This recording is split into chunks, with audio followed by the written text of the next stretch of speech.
Et nous sommes le mardi 15 mai, 18h30, c'est l'heure de votre journal sur LMTV. Et au sommaire, la prison ferme pour le tireur de la rue des Ponts-Neufs. Il a sorti un fusil de chasse pour tirer sur un passant. C'était vendredi dernier en plein centre-ville. Le tireur écope de 2 ans de prison ferme. Les Grands Prix fauteuils, c'était ce mardi. 130 participants se sont affrontés sur le circuit Alain Prost. Et puis sur 2 roues aussi, non pardon, sur 4 et 3 roues, mais sur le tarmac de ciel en fait. Un piano, celui du noctambulant, faisait le show. C'était ce week-end pendant le meeting aérien. Et de la prison ferme pour le tireur de la rue des Ponts-Neufs. Il a ouvert le feu au fusil de chasse en plein centre-ville. Les faits remontent à vendredi dernier aux alentours de 5h du matin. Le tireur est passé en comparution immédiate. Ce lundi au tribunal correctionnel du Mans, il écope de 2 ans de prison ferme. Résumé des faits avec Mathias Hubert. Il est un peu plus de 5h du matin ce vendredi 11 mai lorsqu'une Clio noire s'engage à vive allure dans la rue piétonne des Ponts-Neufs au Mans. À ce moment, 2 amis sortent de la discothèque le XS et font signe à la voiture de ralentir. Le véhicule s'arrête alors au niveau de la discothèque. Le passager descend, saisit un fusil dans le coffre et ouvre le feu à 2 reprises. Aucun blessé n'est à déplorer. Les plombs du fusil atteignent l'enseigne du restaurant Ernestine et la vitrine de cette pizzeria. À 5h30, du coup, un des gérants de la discothèque XS nous a téléphoné en nous disant qu'on avait pris des impacts de balles dans notre vitrine et qu'il fallait absolument que je me déplace pour ouvrir à la police pour voir, effectivement, pour voir les dégâts, quoi. Ma vitrine était au mauvais endroit, quoi, au mauvais moment. Les 2 individus fortement alcoolisés sont interpellés peu après par la police. Lors de l'audience, le tireur assure ne pas pouvoir expliquer son geste. Le procureur requiert 5 ans de prison. Il écopera de 2 ans ferme. La culpabilité est établie, c'était ce qui avait de plus important. Et puis également, vous avez compris que les 2 condamnés sont interdits de séjour en Sarthe. Et je pense qu'il était essentiel de garder une forme de quiétude pour mes clients qui étaient absolument traumatisés par cet épisode. Et je pense que le message qui a été envoyé de la part du ministère public et du tribunal, c'est qu'il fallait que ces violences de centre-ville, elles cessent rapidement. Un jugement inadapté pour la défense qui parle d'un homme fragile, instable, dont la place n'est pas en prison. Un homme qui est dans une souffrance morale immense, qui a eu un parcours de vie tragique. Et ça s'est ressenti le soir du 11 mai, lorsqu'il a commis un acte répréhensible, mais qui s'explique. C'est un homme qui a besoin d'être soigné et d'être pris en charge. Et dans l'univers criminogène qu'est la prison, il va aller à sa destruction.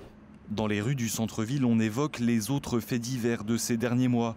Et l'on se demande à demi-mot pourquoi la présence policière dans ce quartier n'est pas renforcée.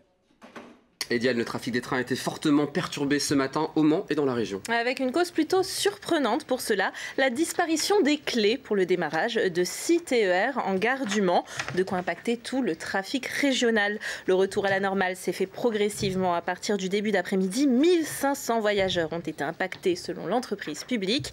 Les clés habituellement conservées à la gare ont disparu pendant la nuit. Une enquête interne est ouverte et une plainte a été déposée.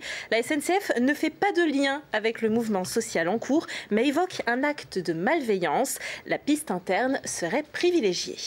Et le Grand Prix moto, c'est ce dimanche, mais on vous propose avant un tout autre type de Grand Prix. C'est le Grand Prix fauteuil, 4 ou 3 roues au lieu de 2. 130 participants venus de toute la Sarthe et surtout une farouche volonté d'en découdre à la force des bras et dans la bonne humeur. Cela se passait ce mardi sur le circuit Alain Prost du Mans. Un reportage de Lissa da Silva. La piste fait 500 mètres, chaque équipe fera 5 tours à la force des bras. Entre chaque relais, repos et massage obligatoire. C'est pour les aider à récupérer après la course, pour éviter qu'ils aient trop de courbatures après la course et qu'ils puissent prendre leur relais aussi de façon plus efficace pour la suite. Dans cette course acharnée, pas de cadeau. Mais avec 130 concurrents, les règles de sécurité sont drastiques. On impose quand même de ne pas se doubler dans les stands, de ne pas se pousser, d'éviter les queues de poisson et autres sur la piste, de prendre ses marches vis-à-vis des autres concurrents. Vu que la piste est large, ça va, généralement on n'a pas trop de soucis à se faire. Philippe est en tête, mais pas suffisamment loin de ses adversaires pour relâcher la pression. Le compétiteur veut creuser l'écart. Pour l'instant, on n'a qu'un tour d'avance pour l'instant. Là, vous allez partir, hein? Là, je pars après, là. Voilà, là, je pars pour 5 tours, là. Je vais compenser les tours qu'on a perdus, là. J'adore la compétition, donc là, je suis dans mon élément, là. Depuis 2015, le Grand Prix attire toujours plus de participants.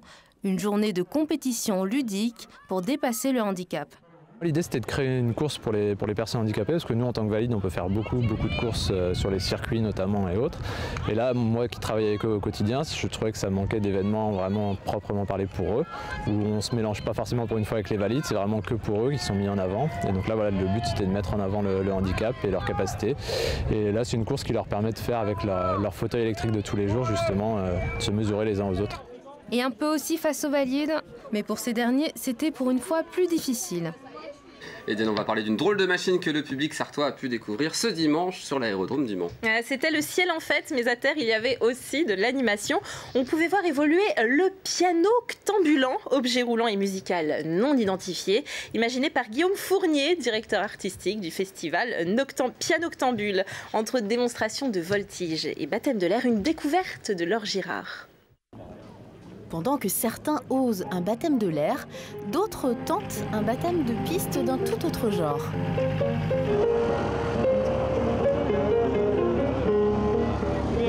C'est vachement facile à conduire, hein, c'est vachement agréable. Une machine plus simple à piloter qu'un ULM ou qu'un coucou. Mais pour trouver l'accord parfait entre le tarmac et Bach, il faut quand même toute l'imagination de Guillaume Fournier à l'origine de ce piano-octambulant. C'est une émotion parce que y a quelques pianos vélos au monde, qui avait été inauguré par François-René Duchâble, le grand pianiste, il y a 15 ans. Et donc là, c'est le petit frère, le piano-octambulant, avec un mini-piano, un piano d'enfant, 5 octaves. Juste 5 octaves au lieu de 7 octaves pour les vrais pianos. Bref, un piano comme les autres, enfin presque. Gwendal Gigulet a l'habitude des instruments plus classiques.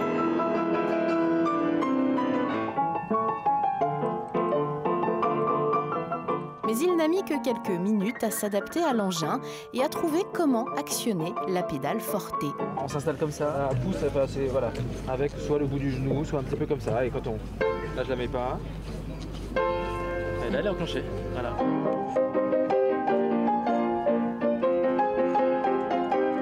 C'est un peu un jouet, mais avec un joli son et qu'on peut s'accaparer très vite parce que c'est exactement le clavier du piano. Donc voilà, c'est un jouet, mais qu'on est quand même en terrain connu, quoi.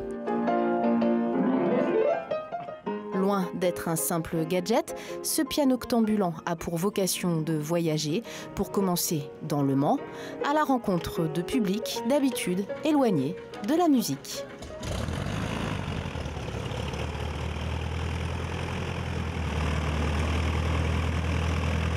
Et voilà, c'est la fin du journal. Il était beau le pull avec les notes de musique. Vous pouvez pas me l'offrir, Diane?